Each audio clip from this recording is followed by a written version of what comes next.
traversé la rue. Il était presque aveugle. Il tenait dans ses mains un grand seau de larmes. Un grand seau de larmes.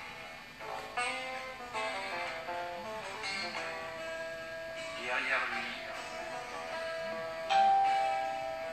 l'enfant avait perdu sa mère. Il lui avait donné la vie.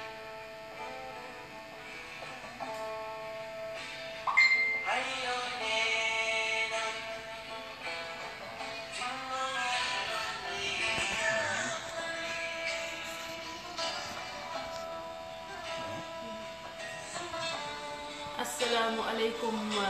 mbokku internet yi asalaamaaleykum mbokku internet yi Maimouna Diop Mamitou moo leen di nuyu kenn ku ci nekk sa tur ak sa sant di leen ziar di leen jaajëfal ci keppaar gi di ci ànd ak tonton Bokar comme ni ñu koy defee chaque mardi 21h di tàmbali nuyoo bi rek comme nañ ko daan defee di nuyu wala di ziar di ñaanal suñu kilifa diine yi ak suñu kilifa aada yi yàlla bàyyi leen fi ba nga xamante ne dinañu gudd fan lool di ñu sànni ay ñaan aussi ci suñu réew suñu Sénégal di ñaanal ñi nga xamante ne dañoo tawat moo xam ñi ne ci biir kër yi la wala ñi nekk ci hôpitaux yi yàlla fëgg seen bopp yëkkati leen ba ñu doxi ci seen ay soxla di ñaanal ñi nga xam ne caabi daf leen féete ginnaaw yàlla ubbi bunt yi ba ñu mën a ñoom it doxi seen ay soxla donc di ñaanal tamit suñu président Abdoulaye Wade Fara Ndiaye di ko ñaanal gudd fan lool ak wér-gu-yaram ba mu fekkee li nga xamante ne doomam Abdou Karim Meïssa Wade war na ko def ci réew mi nar ko def ci réew mi ak ay sëtam yi nga xamante ne dañoo jóg rek ngir njukkal ko donc ñu ngi leen di jaajëfal bu baax a baax may jox tonton Bokar mu dugg nuyoo wax actualité su ko defee ñu mën a jàll ci suñu thème ñu ngi leen di jaajëfal.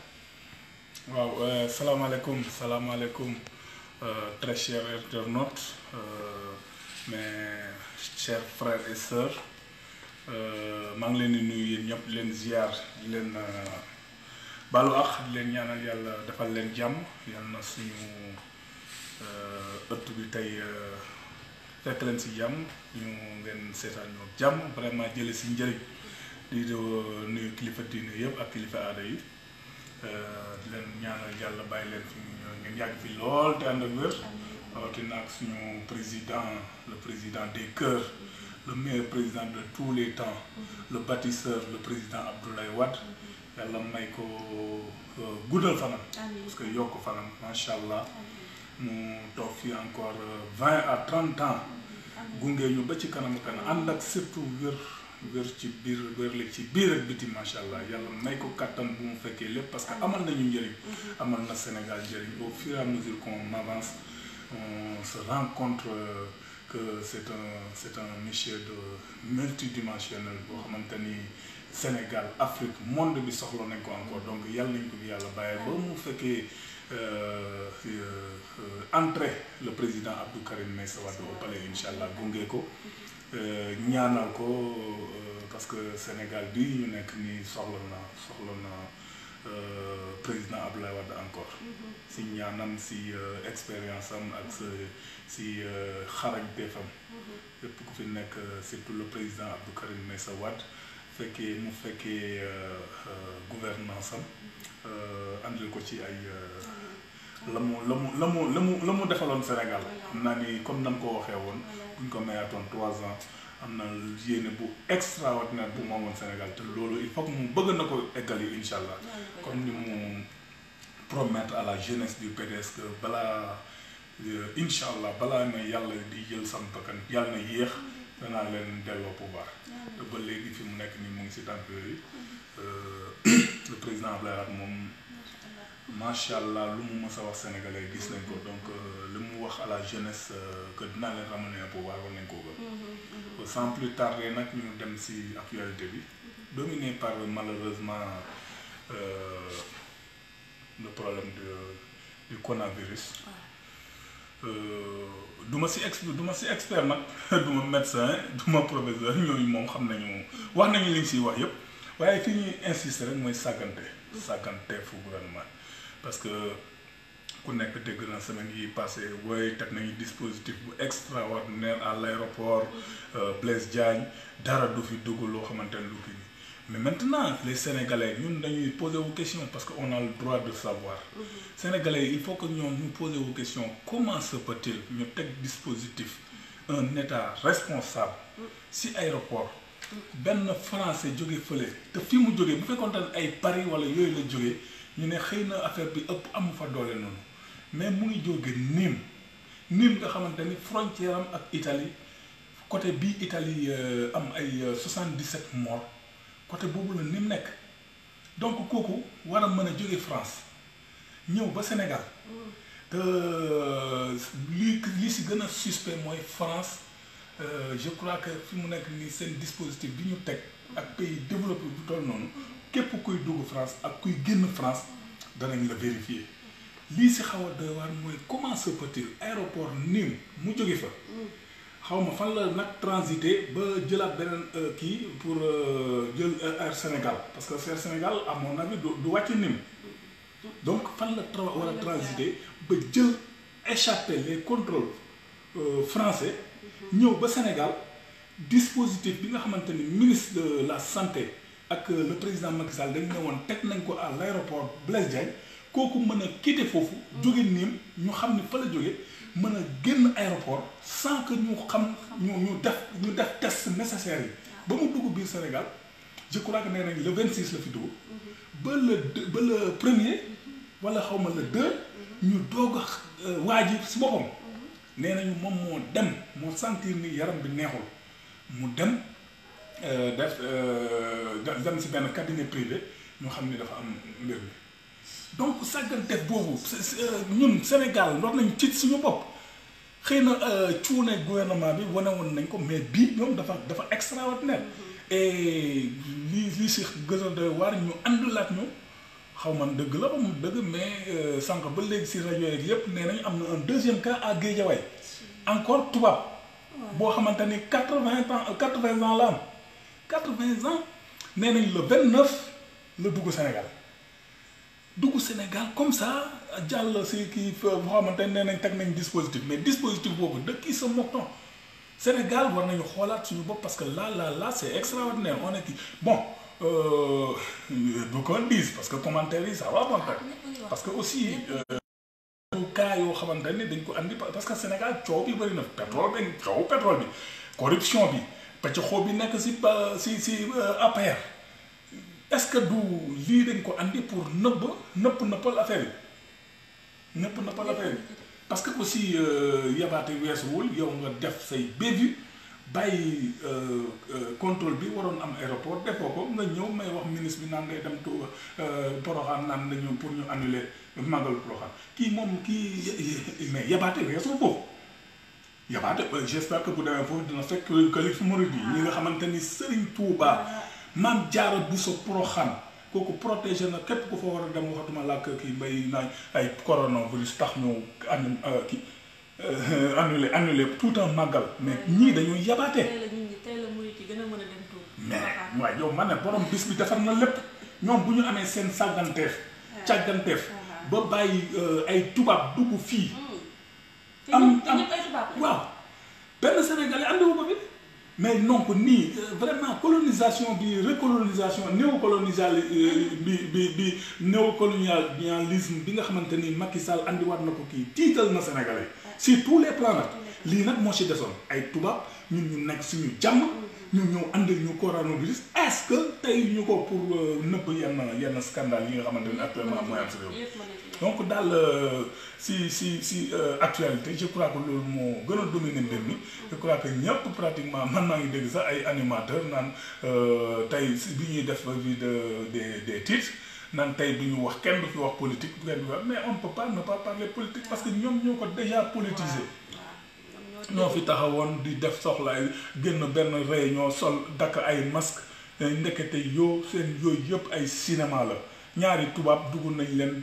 entre les mailles du filet sans sénégalais yi daal sérieusement war nañu tiit suñu bopp parce que ce gouvernement cuune la lu nekk gisoon nañ ko waaye bii moom oh doy na wax doy na wax doy na wax man moom benn laa jàppoon benn ñaar bii moom dafa ëpp moom tonton Bocar bii moom ëpp na trop yàlla nañu ci yàlla musal rek yàlla na yem ci ñoom waaw yàlla musal ci ñépp barke yonent bi sallallahu alayhi wa sallam léegi dañuy ñëw nag ci suñu thème muy laal nga ko tuuti muy pëccëxoo bi muy discordance bi nga xamante ne dafa nekk ci coalition bi nekk au pouvoir waaw seen maanaam seen pëccëxoo ba daal mi nga xamante ne ñu ngi ca nekk rek bu kii génnee wax lii kii génne wax lële donc loolu tey thème la ñu ñëw ci suñu deuxième thème ñu ne que sont devenus les différents dissidents du PDS loolu aussi thème la waaw loolu thème la beneen bi nag moom dama ne woon dama koy denc waaye garaaw baax mu génnee ko muy troisième thème bi ñu nar a wax nag ci njukkal président Abdoulaye Wade du 19 mars bi nga xamante ne moom la ñu dëgg man alors ñuy laajte nag fan lañ ci toll préparatif yi fu ñu toll ak bés bi nan la nar a nekkee donc ci loolu lañu nar a waxtaane tey ci keppaar gi waaw di nuyu nag suñu mbokk internet yëpp bàyyi ñu kenn di leen ziar léegi tonton Bocar nañ ñëw ci pëcc xooba sabar bu tas bi man ni ko yaa ngi tooñ de parce que ay nit yu organiser seen sabar moom bu fekkee sabar bi bu fekkente ni tëggul tëgg bi saful neex pëcc xoo rek mu mën a doon parce que ñoom dañ doon glorifié wu diñu defee seen coalition suppu kànja parce que aussi dans un monde qui se respecte am na yoo xamante ni dañuy ànd ak ñoo xam mën nañu ànd ak ñoo xam ne mënuñu ànd kii nag moom dafa ñëw jël pouvoir dajeek koo xamante ni da ko légué pouvoir bi ak yéewén génn c'est la première fois en tout cas man dans l'histoire du politique du monde image yu mel noonu ñu am ko Sénégal ñëpp monde bi yëpp rafetlu loolu génn sa prédécesseur ne la tàllal sa loxo ma ñaanal la génn foofu dem rassembler son comité directeur ne leen kii dama bëgg sax à la limite ngeen jàppale ko moom mu tourné nekk ak ay màgget yoo xamante ni ñoom ñëpp dañu waroon dem retraite politique mais ñooñu ñëpp parce que dañu amoon ay rêve yoo xamante ni comme mënuñu ko réaliser ñu ne donc am nañu benn waaye boo xamante ni mën nañ ko jël en otage parce que c'est pas normalement c'est un fauteuil présidentiel mais tous les observateurs à l'époque bi ñu gisee scène bi xool ni réew mi di doxee naa dañ ne c'est un fauteuil présidentiel dafa toog mais bokk ko ñenn parce que boo taxawee ne quel que soit alpha on a gagné ensemble on va gouverner ensemble ñàkk xalaat weesu foofu parce que ku nekk xamoon na ni ku gàttul xel xamoon na ni un président sortant bu demee deuxième tour ñëpp dañ koy sottoo même ñi am na ñoo xamante ne sax voté loon nañ ko boo moytul deuxième tour duñ ko voté donc dire que ñële moo tax mu gagné mooy gàtt xel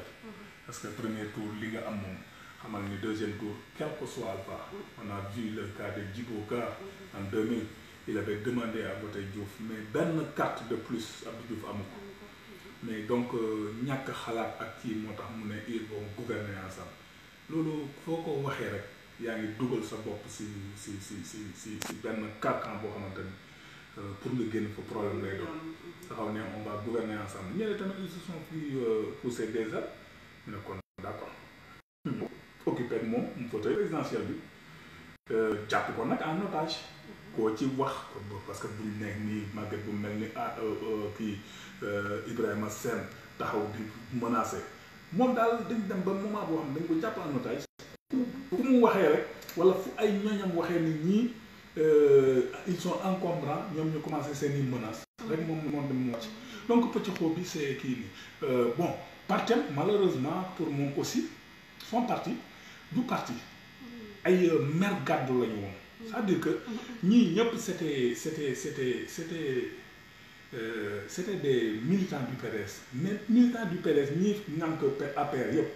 yoo xamante ni mënuñu woon tekki dara PDS c'était du woon crème PDS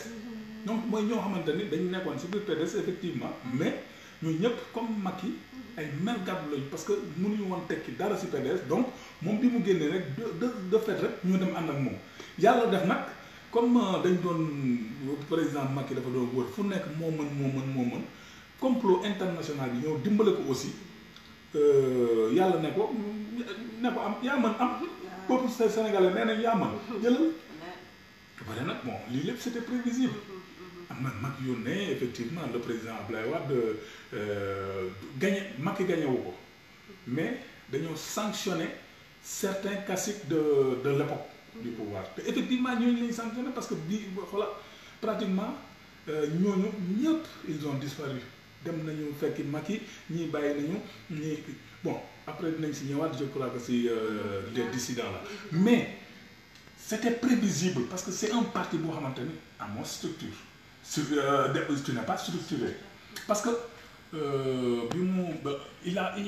a été numéro 2 du PDS ministre de l'Intérieur ministre de la décentralisation donc lu bëri il a réussi à l'époque si affaire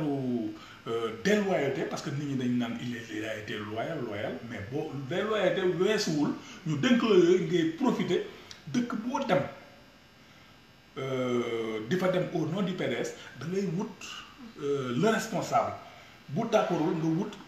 keneen koo xam ne da nga ko teg si wetam c'est pourquoi mu xaw a un peu damer le pion au reste de l'opposition bi mu génnee PDS créer son APR mooy conglomérat boo xamante ni ay mécontents yi nekkoon PDS yoo xam ne mënuñu woon tekki dara PDS ñoo ñëw kii donc moo tax mu am un gouvernement ak un régime Touré parce que c'est des gens yoo xamante ni mais moom laa la wax bi ñu nekkee PDS mënuñu fa woon tekki dara parce que amuñu xam-xam bi donc loolu moo andi pëcc xoob yi c'est normal c'est tout à fait normal ku nekk nag da nga ñëw ba pëcc xoob yi xëy na ay temps sax amoon na lu ko nëbboon parce que dañu doon yaakaar ba léegi Macky mooy président mais fi mu nekk nii ak ce qui est en train de se passer moo ngi jéem a manœuvrer ak certains nullards comme Mbaye Ndiaye yoo xamante ni bu waxee tey wax leneen ëllëg ba jaral na ko sax jooy donc way Mbaye Jooy ak Boun Abdallah Dionne bi nga xamante ni dañ ko rétrogradé muy jéem a defaraat redorer son blason ñoom ñooy wax affaire ay conneries di kii ni mais na ko jéem dafa yaakaar naa ni sénégalais yi lu ñu ruuse woon le patriarche ki nga xamante ni xam nañ ni ñoom ñëpp nee nañu il est excellent mais il était très mal entouré et ces canailles qui l'entouraient arrogant envers les Sénégalais et tout ça tous ces gens-là sont partis loolu tax nag fi mu nekk nii ñun on se félicite du PDS parce que régénération feuille yu bees yi vraiment ça nous permet d'être vraiment au diapason fi mu nekk nii nous sommes un parti très attractif donc loolu moo waral actuellement pëcc xoo bi parce que ku ci nekk yaa ngi naan léegi waa ji daal day jeexal donc fi mu nekk nii nañu xooli keneen koo xamante ni moo war a nekk suñu candidat wala des choses comme ça. waaw mais ñeneen ñi am na des gens yoo xam ne ñu ngi rumandaat ci suuf. mais parce que rumandaat bi yëpp mooy léegi Sénégal malheureusement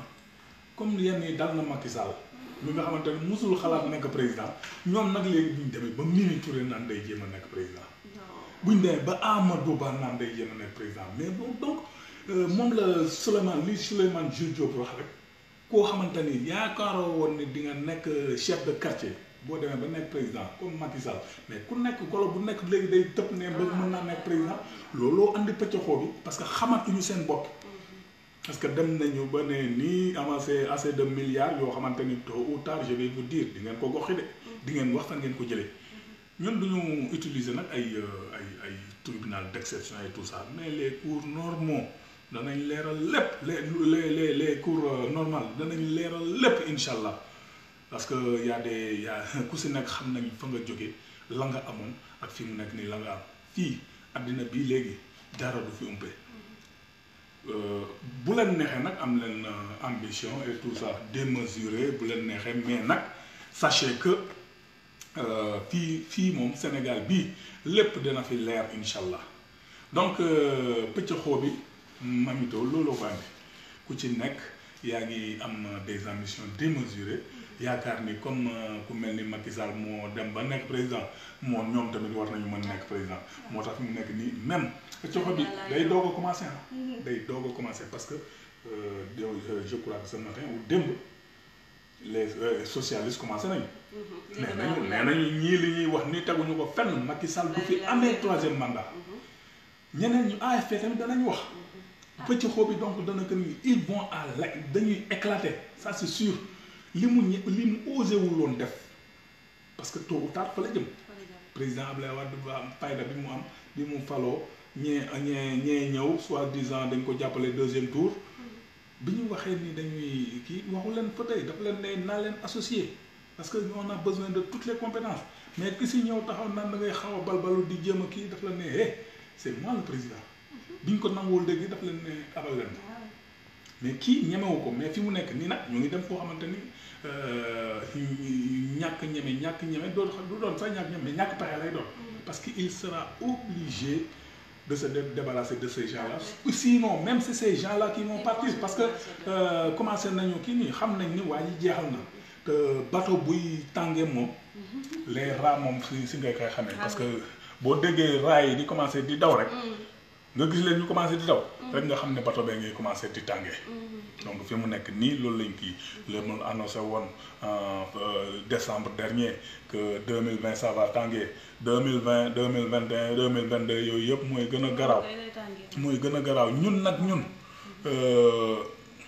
fale la ñuy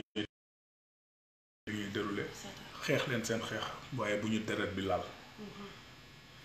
yéen a ngi tamante dëmm gis ngeen kii nu mu ta ci pëcc xoo bi si biir pëcc xoo bi aji mbergaal xaw ma lan ak awa ñaan ñu ngi tamante dëmm ñeneen ak ñeneen Moussa Diop ak xaw ma lan kii ñoom it même chose pëcc xoo bi si kanam la jëm malheureusement nag les sénégalais yéen a ko def yéen a leen falaat yéen a leen fal donc fi mu nekk nii gouvernement bu demee nii amuñu benn xam-xam amuñu benn mën-mën di leen sax tromper parce que dire que par exemple loo xamante ni àdduna yëpp ñu ngi jël des dispositions foo xamante ni sax am nga ko du ñu nangu nga circuler nit di jóge ba ay France ak des choses comme ça di ñu andil fii ay maladies xam nga ni ñii mënuñu protéger seen population sénégalais yi jóg leen seen bopp te xam ni jii ak un gouvernement boo xamante ni ak un régime boo xamante ni pëccoxoo national la ñooñu il faut que ñu abal ñu s'il vous plaît sénégalais yi jóg leen avant que ce ne soit trop tard voilà. donc defe naa pëccoxoo bi moom c'est très loin d'être terminé. non jeexagul xam naa ni fii ba élection daam 2024. lu garaaw mooy am parce que. léegi nag sénégalais yi ñoo war a jël seen ay mesures. ah oui sénégalais yi ñoo war a jël seen ay mesures xam ne Sénégal seen Sénégal la. nekkul bu yëfu bàyyi kenn nekkul yëfu maamu kenn donc loo xamante ne la ñun ñoo ko moom nañ ci jóg. bu ñu toog di xaar nit di fi ut ay troisième mandat bu ñu toog di xaar nit di placer nit pour toog fi donc yooyu yëpp mi ngi ci biir pëccoxam dëggam ñoom ñi coalisé woon ñoom ñoo dem ba commencé pëccoxoo ci seen biir. parce que maag Sénégal nag jóg leen ngeen taxaw di ngeen na ñett du fi am troisième mandat du fi am donc. tonton Bokar pëccoxoo bi xam naa dinañ ci ñëwaat ndax dina gën a tàng ci biir ça va tàngee alors ñi ñëw ci suñu deuxième thème muy que sont devenus les différents dissidents du PDS. bonne question. waaw ñooñu. nga xool fu ñu ne lee. bonne question de toute façon Mamito. l'histoire nous a donné raison. Et comme le dit souvent notre très cher frère Tafsir Thioye, porte-parole, Dieu est juste. Le président Abdoulaye Wade lu mu wax sénégalais war nañ chaque fois di si bàyyi xel. De toute façon depuis 74 ba léegi lépp lu mu mës a wax sénégalais Sénégal teg nañ seen bët. Donc loolu du lu ñuy nattaleeti. Dissidence yi bon je crois que en 2012. bi ñu quitté pouvoir am na ñoo xamante ni parce que il faut dire que le président dernier gouvernement président Wade je crois que plus Souleymane Ndéné Ndiaye c'était 39 ministres et fi mu nekk nii à l'heure où on parle à part le président Abdou Karim Meïssa Wade ndaanaan bi ministres yi amoon portefeuille yëpp kenn desul ñëpp dem nañ et premier lot bi mooy ñu yoon sax institution yi et loolu ñooñu malheureusement ils ont eu raison un peu raison sur tout le monde parce que dañu lii taxoon ñu dem le président Abdoulaye Wade ak PDS dañu xalaatoon ni fi ñu jëm pour ñu mën a doxal affaire yi sans pour autant que mu andi ay jaxasoo wala des choses comme ça war nañu mën a teg mu proposer Oumar Sarr secrétaire enfin kii coordonnateur national secrétaire général adjoint ñun ñëpp gis seen bopp mais kii amul benn charisme politique du dara mënuñoo jiite loolu taxal ñoom ñu ber mais seen ber boobu la plupart aussi toppoon nañu Pape Diop si bokk gis-gis defoon seen liste bopp si élection législative yi et je me rappelle à l'époque même il disait que ñoom mënuñu bàyyi PDS mooy seen en tout cas le président Pape Diop loolu la wax mais kii la ñu nanguwul mu jiite ñu muy Oumar Sarr te bu fekkente ni nag pour confirmer ni ñun ñoo ko ëpp légitimité nañu dem élection bu ñu demee élection législative yi ku ëppale bu fekkente ni boo ko gis ñoo ëppale député bu boobaa ñu ñëw récupérer PDS bu fekkente ni ñun ñoo ëppale député ñoom ils m'ont bëri se ranger malheureusement ils n'ont pas tenu promesse Pape Diop continuer créer son parti ñeneen ñi tas ñi créer seen parti comme Baldé et cetera ñeneen ñi dem rejoindre directement Macky bon ñooñu benn raccourci lañ bëggoon Pape Diop moom il est resté constant enfin si partem créé na partem mais il n'a pas tenu parole de primaire bi après primaire bi de revenir bon on est parti avec Oumar Sarr ak ñi des je disais que la plupart ñi saboon Pape Diop ñenn ñi dañ bàyyi politique ñenn ñi dem rejoindre Macky donc mosuñu gëm nañuy wax mooy comme ni ma doon wax rek tantôt ni c'est la mauvaise graine bi nga xamante ne ñoom ñoo nekkoon fii ñoom ñoo principalement ñoom ñoo doon def erreur yi ak def arrogance ba Sénégalais yu bëri à travers ñoom ils ont sanctionné le président Abdoulaye Wade donc ñenn ñi des entre-temps aussi mu amaat beneen dissident comme Fada ñoom Diagne Fada bi ñu defee seen kii bi le président Abdoulaye Wade je me rappelle benn jour bi mu leen recevoir ne yow tu es en pourparlers avec Macky Sall mu weddi ko mais l'histoire a donné raison mu dem ne dafay def ay kii ni mais yooyu yëpp raccourci la woon fan la mujjee actuellement mouvance présidentielle ak benn poste DG boo xamante ni ku kiy vide benn yàq quoi bu muy seeñu feeñe bi di continuer mais ça n'a jamais empêché aussi le PDS de faire des pas en avant. Élection 2012 le PDS avait 300 et quelques mille voix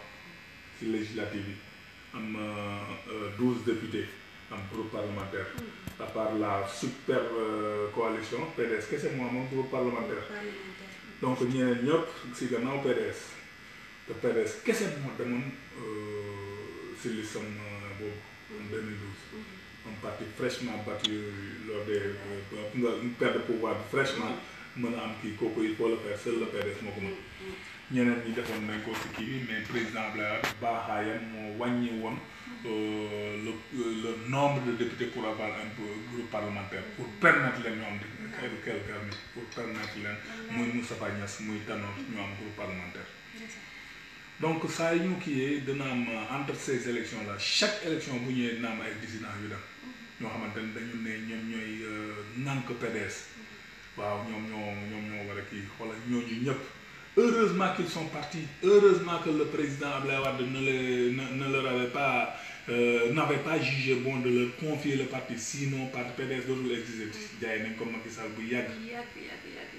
mais chaque fois Abdoulaye Wade day am raison si ñoom élection bu ñu dem ñoom bi ñu demee lépp lu ay ñoom it ñoom Fada ak consort bu bi ñu demee élection 2017 yi ku nekk gis na ni mu demee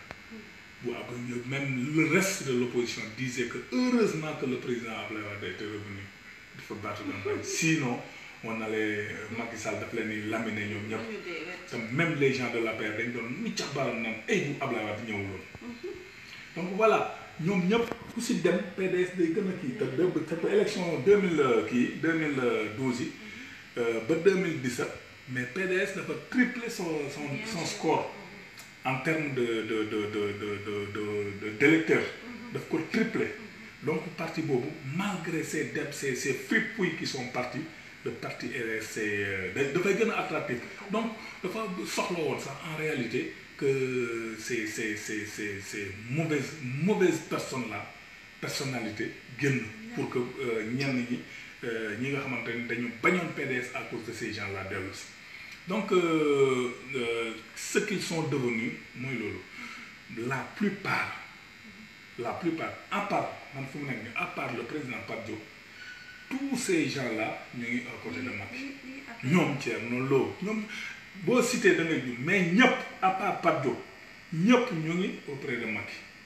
donc loolu mooy dissidence bi sénégalais yi atte ngeen ñu tey li leen président Abdoulaye Wade ñëpp wax ñëpp gis ngeen ko ñoom ñi quitté président Abdoulaye Wade ñëpp ñoo ngi à côté de Macky ba si dernièrement les socialistes mais comment se peut-il que nga boobu ba léegi ngay wax Macky dafa bon en l'espace de benn ouverture dialogue nga def dissidence défier publiquement ki nga xamante ne newoon la mooy sa lépp boo nekkee maire moom moo tax boo nekkee ministre moom moo tax boo nekkee député moom moo tax nga défier ko publiquement pour aller participer si dialogue boo xamante ni waa ji jàpp na la fi 6 mois tëj donc li nga doon wax yëpp moo ko et comment léegi fan la mujjee actuellement même ñii ko wër moom xam nga mënul wax dafa am sax problème mu wax dafa am problème moom xëy na day bind jox ko ñoom ngeer mais li muy bind yëpp actuellement ñi koy protéger ñi koy waxal Macky Sall la ñuy défendre kenn dootul laal Macky Sall ak te ngeer dalul sa kaw ñoom jigéen ñi ko topp daluñu sa kaw donc ce qu'ils sont devenus mooy loolu ñoom ñëpp des valets de Macky Sall ñoom la utiliser bi muy wax à Kaffrine que je vais réduire l'opposition à sa plus simple expression si ñii la yaakaaroon ku ci nekk nag dafa amoon benn agenda moment ba mu lay soxla ku ci nekk dafa am moment boo xamante ne si la lay soxla yow ne la carotte bee ngi nii wala bâton bee ngi nii parce que ñoom ñëpp kenn setu si gis nga ñu ngi wax naan ay woy il faut que ñu kii amnistie actuellement ñoom ñëpp ñu ngi wax affaire amnistie ruus nañu benn si kanamu Sénégalais et ensuite amnistie boobu ñoom si bénéficié wu ñoom ñoo def dara c'est eux qui ont quelque chose à se reprocher mais Abdou Karim Meïssa Wade amul dara lu mu si biir parce que prouvé na à la face du monde entier que dañ ko accusé à tort wër nañu ñoom àddina ak àllaaxira avec des commissions rogatoires avec le soutien de grands pays te mënuñu gis dara loo xamante ni mën nañ ko reprocher Abdou Karim Meïssa Wade. mais moom Meïssa Thioro ci boppam muy Abdou Karim Meïssa Wade li mu wax dafa leer. li mu wax dafa leer ba ci dénkaane sax daf ko defal doomu bi. donc moom soxlawul amnistie kii soxla amnistie mooy ki def. muy ñoom. waaw muy ñoom. parce que Macky Sall daf leen téye nee na leen carotte ba ngi nii wala bâton ba ngi nii parce que am na fu mu leen téye il faut pas oublier que Macky Sall fut premier ministre. ñoom ñëpp Macky Fada Diagne Fada bi ba muy nekk ministre de l'environnement y avait un problème de plus de 400 millions yoo xamante ni moo taxoon ñu génne woon ko si gouvernement bi te à l'époque Macky Sall moo nekkoon premier ministre donc xam nga bu ñëwee ba nekk président mais loolu mais kii suqaliste en chef bi mais bi mu nekkee ministre de l'habitat mais fii kër góor gi cité kër góor gi li mu fi am bëri na de yoo xamante ni waa ji carotte bi la ko wax ma delloo la li ñu téewoon sinon bâton bee ngi nii. te bâton moom kenn ñeme ko. neexut a ñeme de boo defee dara moom neexut a ñeme mais boo deful dara comme Abdou Karim Meïssa Wade ñu yónnee ko émissaire en l'occurrence Robert Bourgi mu ne boo demee nga ne Macky Sall 0 plus 0 égale 0 ay waaye kenn kooku non bu ñëpp a ñemee c'est-à-dire que am na yoo xamante ni boo nekkee si sa droit mu leer la ni set nga wicc da ngay ñeme xam nga koo xamante ni yow am nga nationalité française de par ta naissance de ta mère nga toog fële France ñu convoqué la bu la neexoon doo dellu si doo wuy si kenn du la mënal dara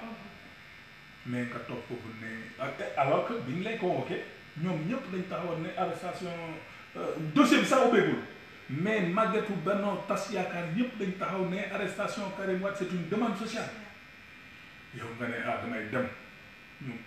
papa ñu posé ko question ne ko mais Karim est-ce que xam nga ni CREI yi kenn mënu see mucc mu ne ko je sais mais bu ma demul notre nom de famille Wade sera souillé à jamais au Sénégal yow di nga bëgg a dugg Sénégal nit ñi dinañ la ne da nga dimbale sa doom mu sàcc xaalis Sénégal ba pare daw boo kon fii doo fi dugg wala sax à la limite boo matul dinañ la sànni ay xeer te man sama liggéey bi may liggéey j'ai besoin de la confiance de mes partenaires donc même si on doit me tuer je vais y aller kooku mooy kii sant xam boppam xam ni deful dara te billaay bu defoon dara c'est-à-dire que bu defoon dara am na yoo xam ne nit ñemewu ko ñëw fii bàyyi leen ak boppam papam nekk fële yaay nekk fële waaw ñu jàpp tëj musul taxaw ne sama bopp day métti sama lii day métti kenn musul dégg Abdou Karim Meïssa Wade yóbbu nañ ko hôpital wala yóbbu nañ ko pavillon spécial te waaye ji loolu doonoo xaar Karim Wade supplier ko ba muy génn maître Sall bi nga xamante ne il n'est plus avec nous il est avec le suqaliste en chef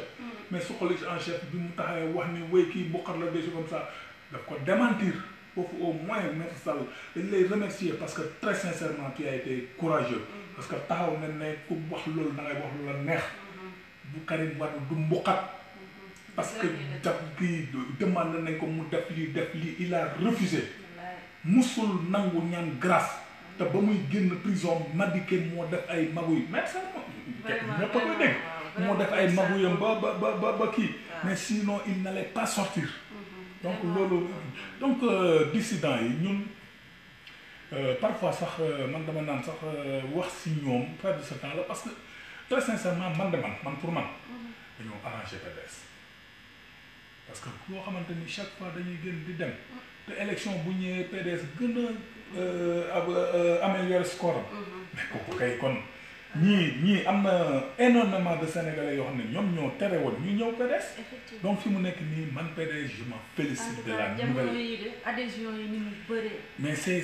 ouais parce que nee naa la le président Abdoulaye Wade ba muy bañ koy gagné nit ñi koo taxaw si bureau de vote dana ab président Abdoulaye Wade il est excellent mais il est entouré que par des canailles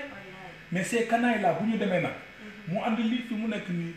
Mamito bu ñuy gën a avancé billahi wala taala actuellement man les appels que je reçois pour ay nit nan la ñu mën a def ba adhérer et tout ça mais c'est colossal et il faut s'en féliciter heureusement que ces fripouilles là sont partis te yéex nañoo dem sax man de dëgg mais fi mu nekk dama sant yàlla yàlla moom li gën rek lay def waaw yàlla xam na moment bi ak heure bi baax ak lépp donc li gën rek lay def ñu ñëw nag ci suñu troisième thème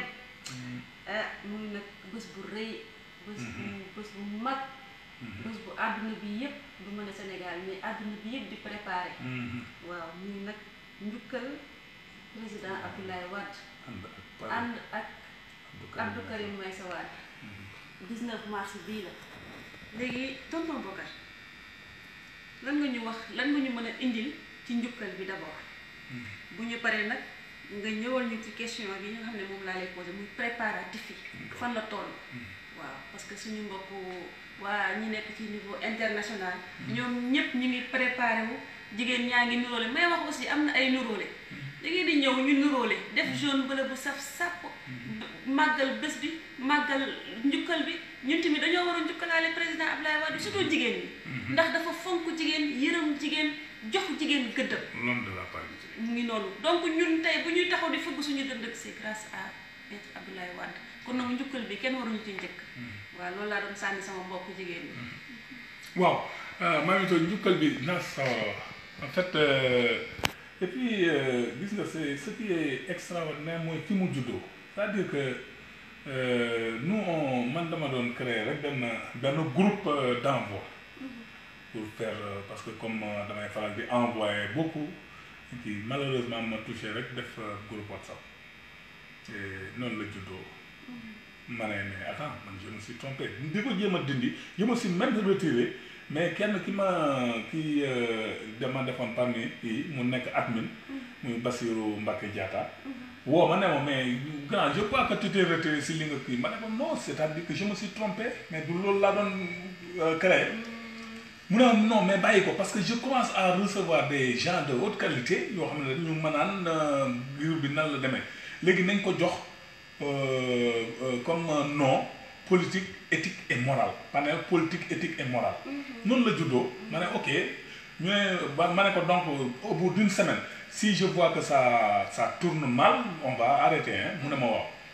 mais au bout d'une semaine on a eu des demandes yoo xamante ni extraordinaires si benn semaine on a bouclé les 256 yu war a constituer un panel noonu ñu dem un mois benn jeune bu tudd Ndiankou Diaw bu yëmbal Nord ñëw ne dafay proposer pour que les gens qui sont dans le panel ñu ngi wax ci seen biir wala rek Ablaye Wade li mu mën ñu ngi wax seen biir te mosuñu xamante te effectivement même moom mosuma ko xam mu ne pourquoi pas ne pas organiser ci décembre bi benn journée boo xam ne dañuy yandu def tey débat la njëkk wax sax comme ça ñu xam ça va nous permettre ñu xamante ñu ne ok d'accord si biir panel bi ñu ne léegi bon léegi tous ceux qui sont intéressés nañu daje permanence tel jour et ce jour-là on a eu la présence de presque 60 personnes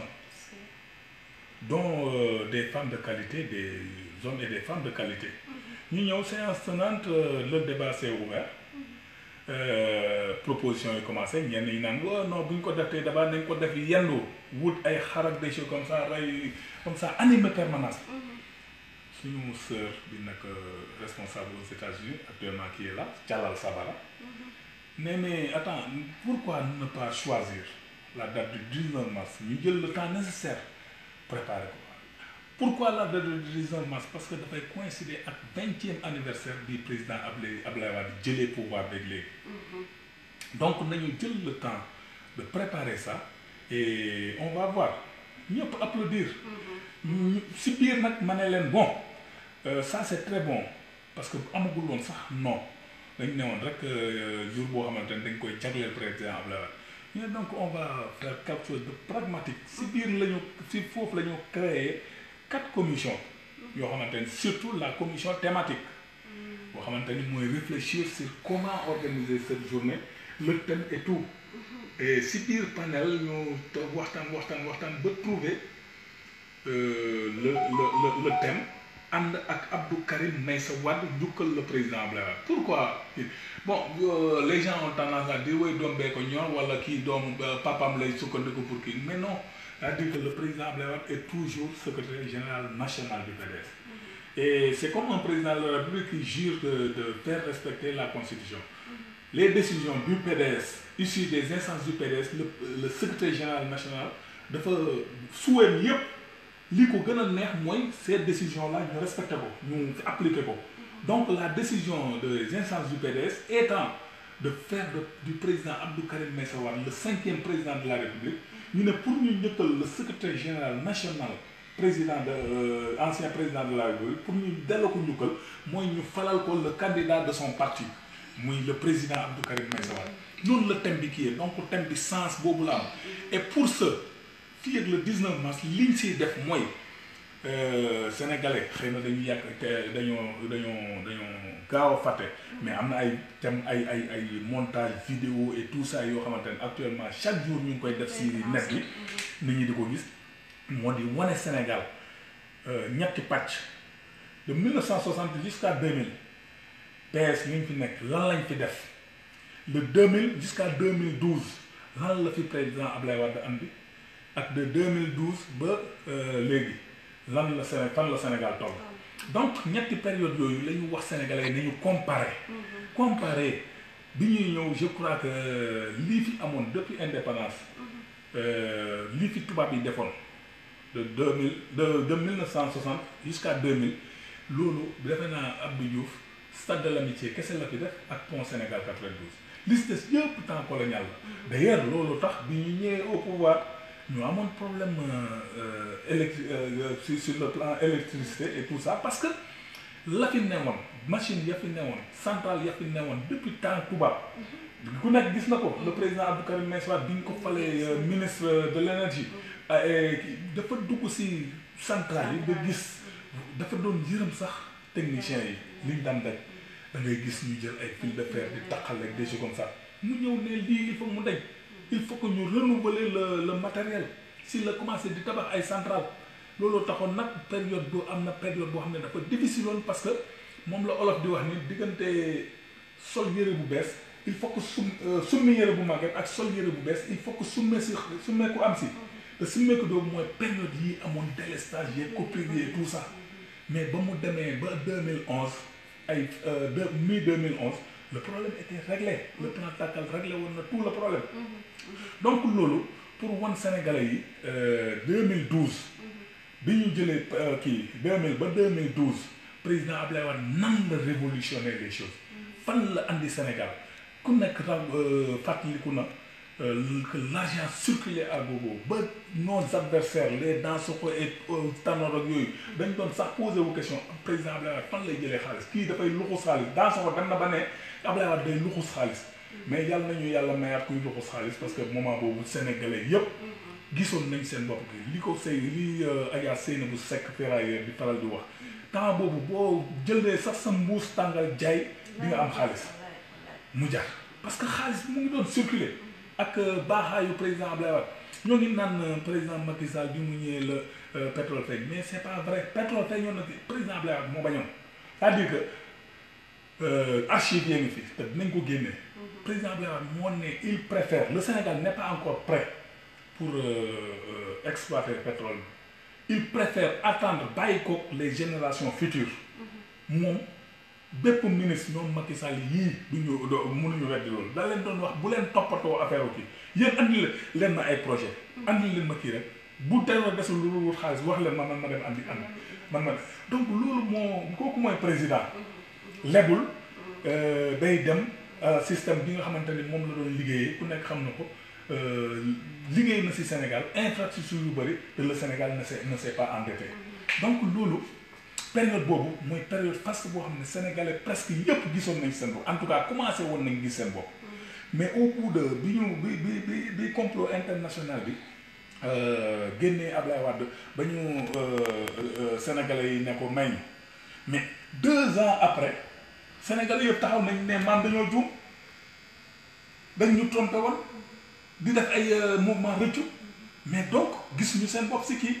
au bout de 2 ans la président Ablaye Wade defaroon yëpp commencé na ko yàq les gens commencent à perdre leur boulot et tout ça moom dafa newoon bi mu ñëwee ne oui il va créer 500 000 emplois mais au lieu de 500 000 emplois il a fait perdre au moins 400 et quelques mille emplois man j'en prends pour preuve mes amis de PCCI mais bi Ablaye Wade ñëwee la ñu dans Abdou Diouf la ñu amoon seen projet ñu bloqué leen bi président Ablaye Wade ñëwee ñu président Ablaye Wade jox leen li ñu laaj yëpp au bout de 6 mois ils ont appelé le président Ablaye pour mu inaugurer leen affaire bi et premier mois bi ils ont utilisé au moins 1500 personnes après bi ñu fiy jógee ils étaient à plus de 3000 employés mais fi mu nekk nii les employés affaire bi tëj na parce que ils sont à presque 50 mois sans salaire donc au lieu de création d'emploi il a fait perdre Sénégalais donc fi mu nekk nii jafe-jafe bii ñuy dund bi Sénégalais yi di dund mais parce que cuune la ñu cuune donc Sénégalais yi looloo tax ñu demander leen pour ñu comparer les 3 périodes là période 1960 ba 2000 bi fi PS nekkee ak defuñu fi dara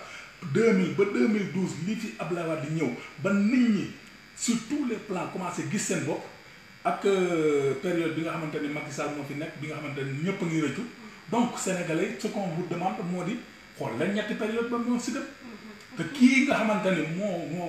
muy président Abdoulaye lii mu réalisé yëpp moi je peux vous affirmer on peut vous affirmer que le président Abdou Karim Meïssa Wade def na si au moins apport 95%. 80% que lii président Abdoulaye Wade di ak kii yëpp président Abdou Karim Meïssa Wade en étant ministre de la coopération internationale lépp moom donc kooku bu leen nee mën naa développer Sénégal yooyu war ngeen ko gëm parce que wane na ko période bii gën a neex si période yi Sénégal dund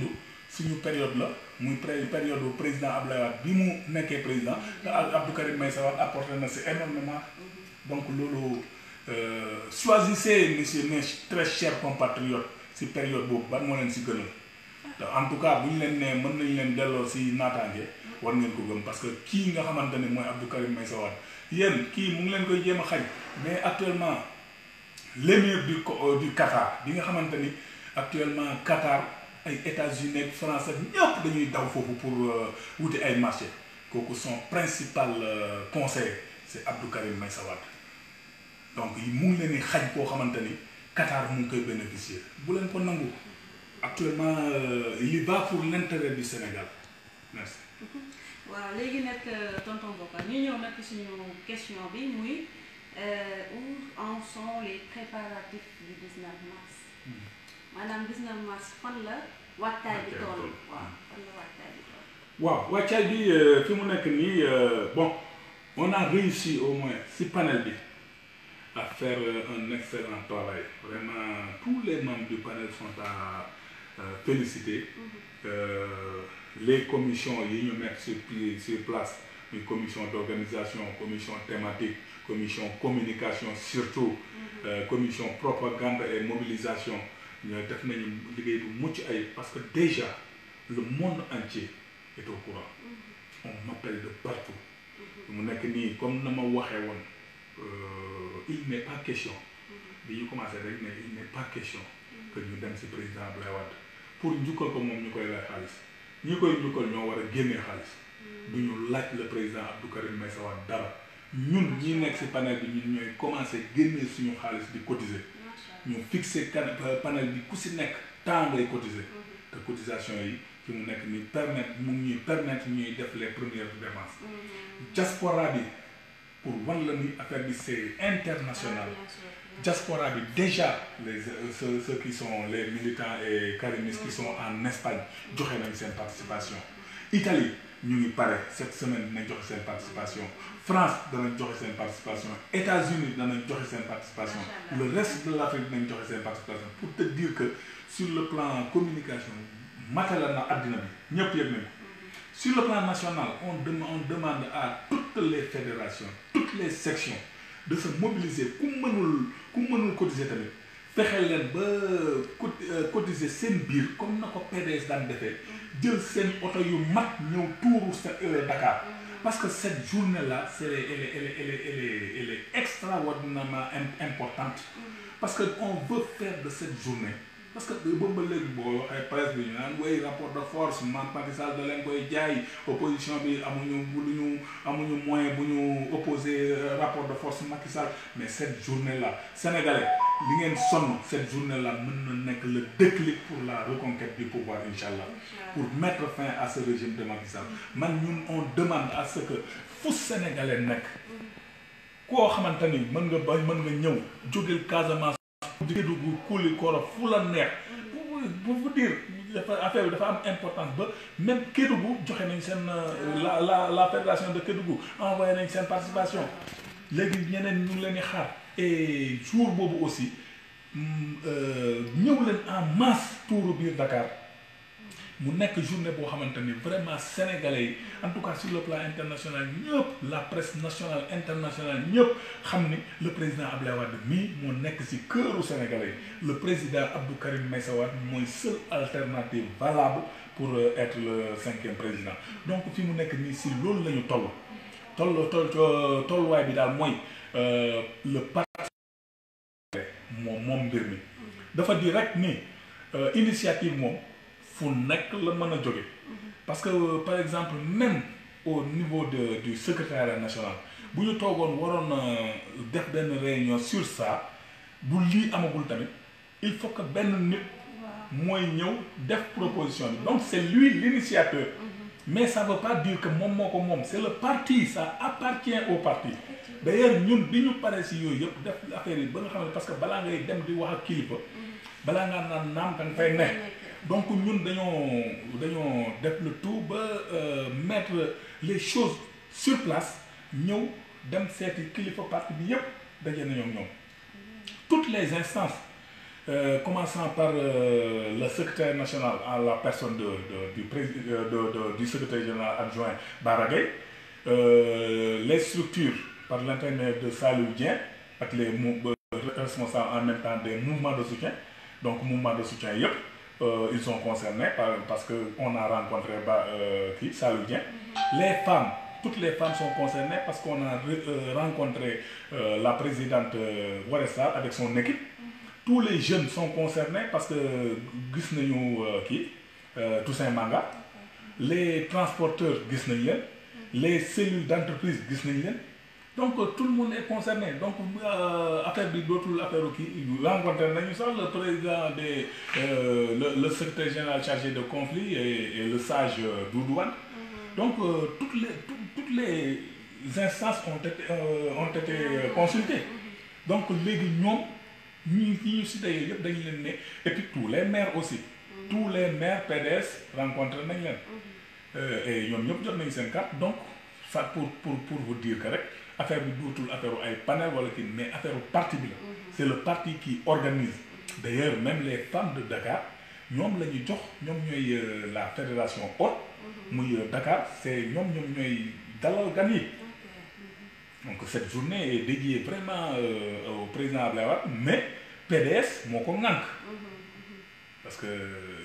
mënuñu si génne kenn parce que ñun duñu benn instance su parti bi représenté wuñu dara si parti bi on est juste des initiateurs. Actuellement on fait le tour des plateaux. Pas plus tard qu'hier matin notre sœur Souka Seck, membre de la commission de communication, a fait une excellente sortie au niveau de TFM si émission Yeewu Leen. Moi-même man danaa dem radio municipal de Dakar lundi. De féliciter au passage notre frère Doudou Coulibaly qui est directeur de la radio municipale qui boo xamante ne vraiment lu baax rek lay wax ci président Abdoulaye Wade ak Abdou Karim Meïssa Wade moom c'est un journaliste debout qui ne ménage aucun effort pour que Sénégal toog tegu ci ay yoon bu jub. Donc voilà donc foofu lañu toll ci kii bi ci préparation bi di inviter nag tout un chacun képp koo xamante ni am nga xalaat ni am nga yàq ni le président Abdoulaye Wade defal na la directement ou indirectement et à partir de ce moment c'est tout le Sénégal comme ni ko sëñ Sidi Mokhtar Mbacké yal na yàlla yu lokk leeram waxoon ku bañ a gis wala daj li nga def ci Sénégal ba mu génn këram parce que bu gëmee bu tegee tànkam ci biti li muy njëkk daj mooy loo defar bu xippee bët yi bu ubbee buntu këram li muy njëkk daj li nga defar donc loolu kenn mënu c'est-à-dire que le président Abdoulaye Wade lii mu defal Sénégalais mérite plus qu'un njukkal. Donc ñu ngi inviter tout le peuple sénégalais à rendre hommage à vraiment cet homme extraordinaire multidimensionnel bi nga xamante ni mënatul man de yaakaaruma mu mënati am Sénégal. yàlla nañ ko fi yàlla bàyyi mu yàgg fi lool te ànd ak wér. waaw yàlla nañu yàlla dimbale rek mu yàgg fi lool te ànd ak wér. fekkee njëriñu le président Abdou Karim Meïssa Wade fekkee na sax njëriñu mais parce que lii sax mënu ma ko tuddee njëriñ parce que man dama ne président Abdou Karim Meïssa Wade fa la mu nekk na le dama lay wax dëgg de man de bu doon man la buur nga xamante ni feeg mu ngi dund nguuram du jeex bu ma ñëwee jëlee tax ma si kawam man de xaw ma leneen lu may bëgg mais moom nee na malgré tout Sénégal moo ko ñor Sénégal moo ko ñor il peut revenir lii papam commencé mu terminer loolu si biir Sénégal pour développer Sénégal parce que bu doon affaire am mën rek danaa Qatar de mënu waaye yow tamit waaw mais xala ba mu fa demee léegi xoola caw sa xëy ñi mu envoyé une vingtaine de voitures yoo xamante ni loolu léegi ñii fii de mënuñu macha allah ñu nuy ñaan sénégalais yi vraiment nañu. balaa ngay kii ñu préciser rek que 19 mars bi ci journée la. waaw journée bi laajte ndax ngoon gi la ñuy ñëw wala ndax ban heure la ñuy ñëw. yendu la dès le matin à 8 heures la ñuy wàccee fii kaamil si kii bi comme président Ablaye Wade loolu moom fatawaafakal religion bi teg ci kanam dañuy wàccee commencer par récital kaamil ñoom les oustaz arabisants yi nekk si kii bi sous la houlette de oustaz Diaga nañ fi wàccee kaamil après mu am ay atelier en tout cas yendu la amul kenn koo xamante ni duñ la prévoir fii la nit ñi di añee yendu la ba président Ablaye Wade def discours am bu defee discours am ba pare mu am benn concert bu xaw a ndaw tous les artistes yi nga xamante ni boobu ba léegi gis nañu seen bopp si président Ablaye Wade boobu ba léegi ñoo ngi bousculé wu nag ñu ngi naan bëgg nañu def prestation léegi laal ñi nga xamante ni gii na ñu toog ak fii jeunes yi xumbal parce que journée boo xamante ni la on veut que ce soit très très très populaire donc yendu national la le 19 mars incha allah. macha allah loolu nar na ala doom yàlla nañu ci yàlla yeggale ak jàmm ak yàlla defal ñu ci ndam defal ñu ci kawe suñu njort foog naa ne tonton Bokar fi mu toll nii moom heure bi jot na waaw du ñu def rek nag lu dul tàggatoo mbokk yi ñu leen di gërëm di leen sant yéen ñi nekk ci internet bi di commenter di aimer waa réseaux sociaux élargis aussi réseaux sociaux communication interne ànd ak suñu maman Nafissatou Diallo la Lyon vraiment ñu ngi leen di féliciter di leen remercier bu baax a baax di leen gërëm di wax maman Nafi rek man toujours benn ñaan laa lay ñaan rek mooy yàlla na nga am ndam ndax sa ndam mooy suñu ndam te nee nañ ñay kenn du ko ñaanal rëy dañ koy ñaanal gudd fan ndax bu guddee fan rek dinañ xam ne doomu ñay la woon tonton Bokar yow it ñuy am mbégte loolu à chaque fois di toog ak yow di débattre di waxtaane li nga xamante ne mooy actualité ak thème yu am solo yi nga xamante ne chaque jour jàng la parce que am na ay ndaw yoo xam ne ñu ngi ci internet bi di ubbi vidéo yi di ci xamee di ñu contacter pour wane ne ñoom lii xamuñu ko woon wala lii kontaan nañ ci donc mu nekk mbégte suñu wax dëgg yàlla di jaajëfal ñëpp di remercier ñëpp tey nag sama yaay def na ma mami dinaa la seetaan donc yaay maa ngi lay nuyu bu baax a baax ak sama papa di leen ziar di leen ñaanal yow di la ñaanal yow yaay nga am wér ak wérle papa yooyu ma lay ñaanal gudd fan ak wér donc di ñaanal ñëpp yàlla na Sénégal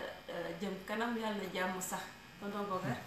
waaw man ñee naa la sax parce que yow yaa ngi papa man de là-bas je crois que mes très chers parents maa ngi leen ñaanal yàlla defal leen ngeen nekk voisin direct Muhammad sallallahu alayhi wa sallam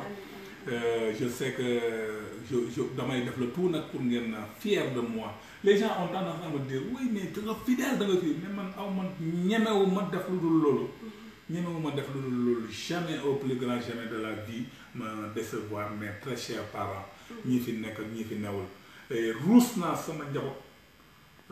di def naka su dul noonu ñuy génn naan seen papa fi def lii donc am na yoo xamante ni ñun dañ koy jombal suñu bopp te xam ne nag le président Ablaye Wade a tout fait pour nous defal un homme politique mooy nga def loo xamante ni sur le plan général nit ñëpp temps yële dama déggoon Moustapha Niasse naan waaye ku wax Macky Sall liggéeyul c'est boobul jël autoroute à péage Ila Touba ma ne ko mais yow fi ngay saa yoo yeewoo fi ngay teg njëkk teg sa tànk corniche bi ku ko defar non mais am na yoo xamante ne wax wu ñu daanu ko saral la donc le président Ablaye Wade a révolutionné les choses moom moo tax sénégalais xam kii lu mu gis bitim réew copier ko nee da koy andi Sénégal donc kooku moo am ambition pour le Sénégal te xam naa ni le président Abdou Karim Meïssa Wade moo ko ëpp encore ambition président Ablaye Wade amoon na lii mais président Abdou Karim Meïssa Wade a plus parce que li mu gën a am mooy il a le président Abdoulaye Wade et macha allah sénégalais yi bu leen rater cette occasion li may faral di wax rek bu leen nangu lii woykat bi di wax ni góor gi yéex nañ see jot bu leen nangu ñu naan président Abdou Karim Meïssa Wade waroon nañ see jot wala yéex nañ see jot il faut dès à présent que pendant qu'il est temps yàqu-yàqu yu bëri na mais jaaxalu ko moom jaaxalu ko donc nañ ko teg rapidement fi ñu ko war a teg mu développer Sénégal te billahi sénégalais bu nekk dana si gis boppam parce que il a de l'ambition Baba Aïdara qui n'est pas notre ami wax na ko nit ñi wax dëgg defal da Moustapha Niasse moo ko defloo enquête pour wan ni Karim Wade simple agent la fële banque bi mu nekkoon mais moom bi mu demee ba def enquête résultat bi xam nga lan la wax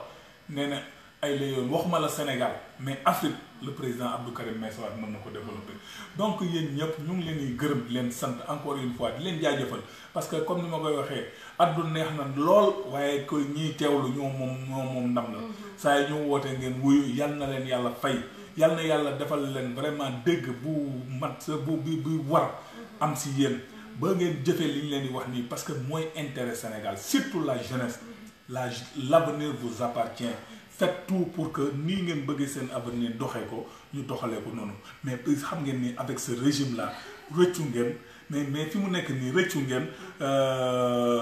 juum ngeen mais léegi tout est à rectifier mieux vaut tard que jamais exigez que le président Abdou Karim Meïssa Wade revienne et prenne le pouvoir pour votre faveur. Et loolu le déclic pour cette reconquête là se fera le 19 mars inchallah sortez en masse ñëw leen en masse njukkal le président Abdoulaye Wade et li ci des le parti va s'en charger inchallah maa ngi gërëm bu baax a baax tout le réseau à la tête duquel se trouve ma très chère Nafi Diallo Diéry kontaan naa si yow et bu ma la ko waxee rek war nga gëm loolu yow xam nga man xam naa et du courage demal kenn du la téye moi je sais ce que tu vaux rappelle-toi depuis Fann Kër Madické Niang avec ce qui s'est passé avec des gens des vermines yi nga xamante ne dañ la doon xeex et qui sont aujourd'hui partis donc xam nga li ma lay wax jàppal en politique moom am na yoo xamante ni boo amul ku lay ŋàññi xamal ni li ngay def amul importance mais boo amee ku lay ŋàññi rek c'est parce que li ngay def c'est très important et yaa ngi siy am ndam